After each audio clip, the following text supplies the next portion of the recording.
Basically আজকের যে বিশ্ববিদ্যালয়, ঢাকা বিশ্ববিদ্যালয়ের যে আপনার এনভায়রনমেন্ট, হ্যাঁ? এনভায়রনমেন্টটা আপনার বলা যায় যে একদম মন্দের মধ্যে ভালো। এতটা মানে খুব শিক্ষার জন্য একদম খুব পজিটিভ একটা এনভায়রনমেন্ট আছে এটা বলব না।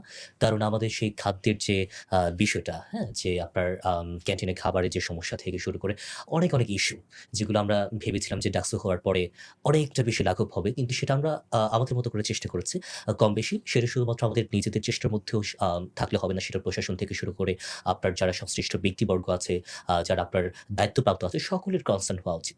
তো সেই জায়গা থেকে আমি আপনাকে একটু জিজ্ঞেস করতে চাই যে কিভাবে দেখছেন বিষয়টা? যে এটার ব্যর্থতা কতটুকু বা সফলতা কতটুকু? আমাদের ক্যাম্পাসের সংকটগুলোর যদি কথা বলি, তাহলে মূলত আমাদের ক্যাম্পাসে এমন কিছু সংকট আছে যা বাংলাদেশের অন্যান্য ইউনিভার্সিটিতে আসলে এভাবে নেই। তার মধ্যে বড় একটা সংকট হচ্ছে আবাসন সংকট, এরপরে খাবারের সংকট, এরপরে সিকিউরিটি জনিত সমস্যা। আমরা যদি দেখি যে ক্যাম্পাসে আ গণরুম ছিল, গেস্ট রুম ছিল ছাত্রলীগের আমলে। ৫ তারিখের পর থেকে গণরুম উচ্ছেদ করা হয়েছে। তো আমি এটাকে যতটুকু না সংকট মনে করি তার চাইতে অনেক বেশি একটা পলিটিক্যাল প্রজেক্ট মনে করি।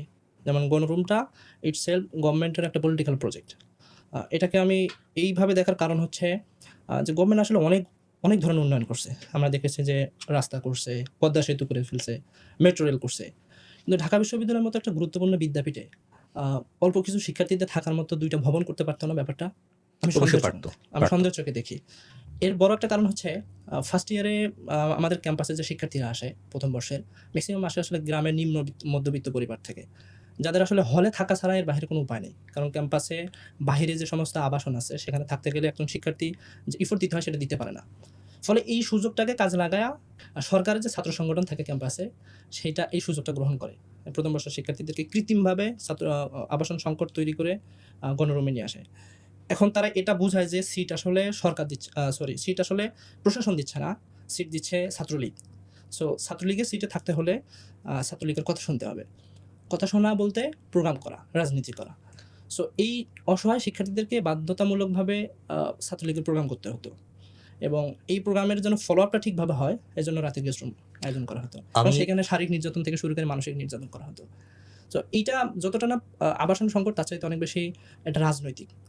যার কারণে আমরা দেখেছি যে ৫ তারিখের পর যখন হলগুলো থেকে অবৈধভাবে যারা শিক্ষার্থীদের সিটে ছিল, তাদেরকে আমরা দেখতে পেয়েছি যে তারা যখন হল থেকে বের হয়ে গেছে, তখন শিক্ষার্থীরা রেগুলার বেসিসে শিক্ষার্থীদেরকে এখানে সিট দেওয়া হলে সিট সংকটটা কমে আসে। মেয়েদের হলের ব্যাপারটা আলাদা, ওদের হল কম।